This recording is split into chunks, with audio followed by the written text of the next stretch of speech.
قیامت میں اللہ سے ملاقات کا کیا مطلب ہے؟ قیامت کو حسرت کا دن کیوں کہا جاتا ہے؟ اور قرآن میں دنیاوی زندگی کے بارے میں کیا کہا گیا ہے اور کیوں؟ آئیں جانتے ہیں آج کے ایپیسوڈ میں۔ ناظرین السلام علیکم، تفسیر نور کے اس پروگرام میں آپ کو خوش آمدید کہتے ہیں۔ ناظرین، سورہ انعام کی 30 آیتوں کی تفسیر کو ہم جان چکے ہیں۔ آج ہم آیت نمبر 31 اور 32 کی تفسیر کو جانیں گے۔ ناظرین، آیت نمبر 31 کی تفسیر کو جاننے کے لیے اس کی تلاوت اور ترجمے کو سنتے ہیں۔ كتاب أنزلناه إليك مبارك ليدبروا آياته وليتذكر أولو الألباب بسم الله الرحمن الرحيم قد خسر الذين كذبوا بلقاء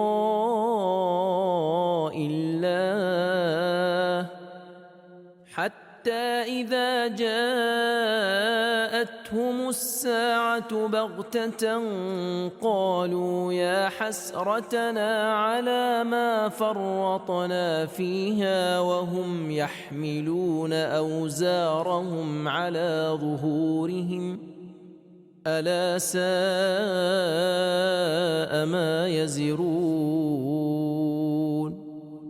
جنہوں نے قیامت کے دن لقائے پروردگار کا انکار کیا، یقینی طور پر انہوں نے نقصان اٹھایا، اور یہ انکار ہمیشہ رہے گا یہاں تک کہ اچانک قیامت آ جائے گی تو وہ کہیں گے کہ ہائے افسوس، ہم نے اس کے بارے میں کوتاہی کی، اور وہ اپنے گناہوں کا بھاری بوجھ اپنے کاندھوں پر اٹھائے ہوں گے، اور کیسا بڑا بوجھ ہے جو انہوں نے اپنے کاندھوں پر اٹھا رکھا ہوگا۔ یہ تھی آیت نمبر 31 کی تلاوت اور ترجمہ۔ اب دیکھتے ہیں کہ اس کے اندر نکات کون کون سے پائے جاتے ہیں۔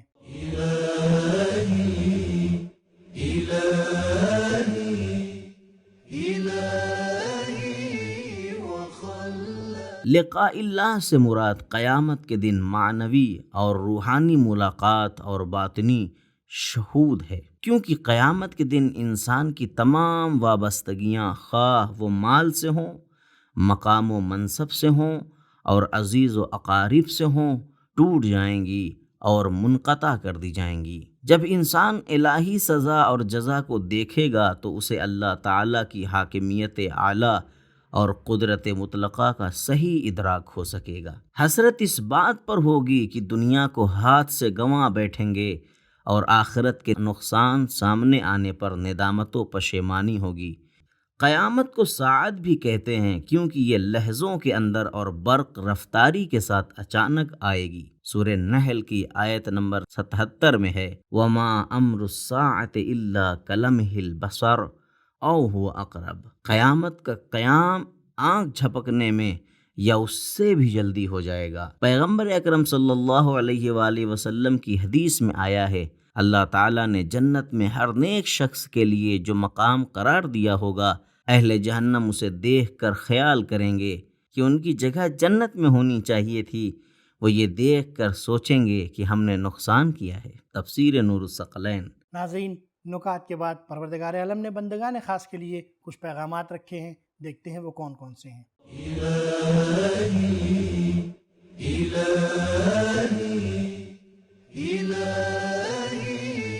نمبر 1، جو کوئی قیامت کو تسلیم نہ کرے اس نے اپنے وجود کا معاملہ فانی دنیا کے ساتھ کیا ہے، اور یہ سب سے بڑے خسارے کی بات ہے۔ نمبر 2، قیامت اچانک ہی آئے گی، کسی کو اس کے وقت کے بارے میں معلوم نہیں ہے، لہٰذا ہمیں ہر وقت اس کے لیے تیار رہنا چاہیے۔ نمبر 3، قیامت کا دن حسرت کا دن ہے۔ نمبر 4، اعتراف اور حسرت عمل کرنے میں انسان کی آزادی کی علامت ہے، کیونکہ وہ اچھا عمل کر سکتا تھا لیکن اس نے ایسا نہیں کیا۔ نمبر 5، قیامت یاس و حسرت اور افسوس کرنے کا دن ہے، لیکن اس دن حسرت اور افسوس کسی کام آنے والا نہیں ہے، سب بے نتیجہ ہوگا۔ نمبر 6، قیامت کے دن انسان کے تمام گناہ تجسیم مختلف شکلوں میں جسم کی صورت میں ہو جائیں گے اور انسان پر حاوی ہو جائیں گے۔ نمبر 7، قیامت کو جھٹلانا اور اس کو بھول جانا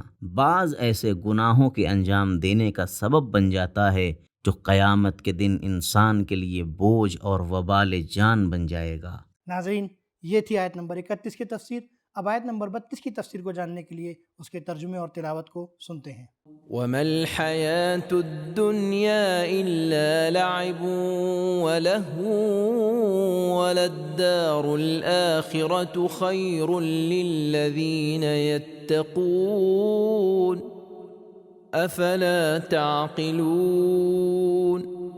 اور دنیاوی زندگی سوائے کھیل کود کے کچھ نہیں ہے، اور آخرت کا گھر ان لوگوں کے لیے بہتر ہے جو پرہیزگار ہیں۔ کیا تم سوچتے نہیں ہو؟ ناظرین، گزشتہ آیت کی طرح اس آیت میں بھی پروردگار عالم نے اس آیت میں ہمارے لیے کچھ نکات رکھے ہیں، دیکھتے ہیں وہ کون کون سے ہیں۔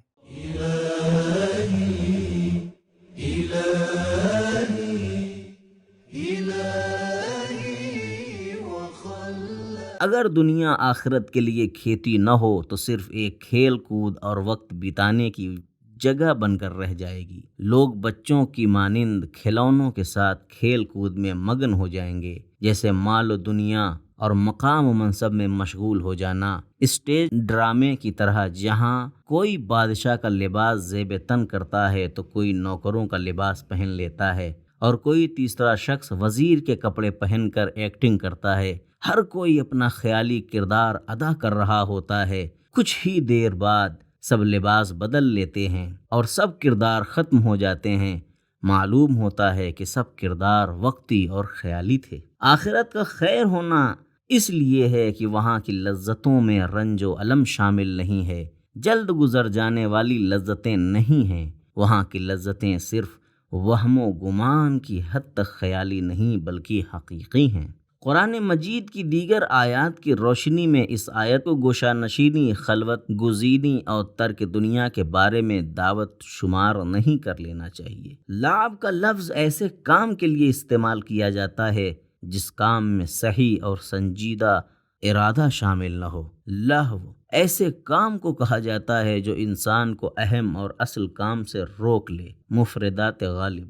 دنیا کو لہو و لعب سے شباہت دینا بعض جہات کی وجہ سے ہے۔ الف، دنیا کھیل تماشا ہے کیونکہ اس کا وقت مختصر ہے۔ ب، دنیا کھیل تماشا ہے کیونکہ اس میں تفریح اور تھکاوٹ ہے، اس میں کڑواہٹ اور مٹھاس ملی ہوئی ہے، کبھی خوشی ہوتی ہے تو کبھی انسان کو غم نصیب ہوتا ہے۔ جیم، دنیا کھیل تماشا ہے کیونکہ غافل افراد جن کا کوئی مقصد نہیں ہوتا وہ کھیل کو اپنا کام سمجھ لیتے ہیں۔ دال، دنیا کھیل تماشا ہے کیونکہ انسان کو کئی دوسرے اہم کاموں سے روکے رکھتی ہے۔ ناظرین، آیت نمبر 32 میں پروردگار عالم نے کچھ پیغامات بھی رکھے ہیں، دیکھتے ہیں وہ کون کون سے ہیں۔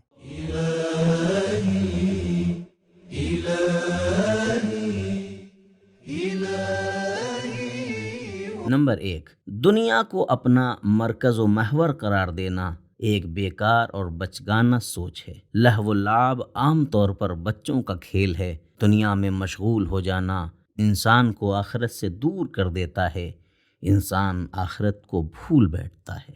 نمبر 2، آخرت کے حسرت و یاس اور افسوس سے نجات کا راستہ فکر کرنا اور عقل مندی سے کام لینا ہے۔ نمبر 3، کوئی بھی عقل مند شخص کبھی دنیا سے دھوکہ نہیں کھاتا۔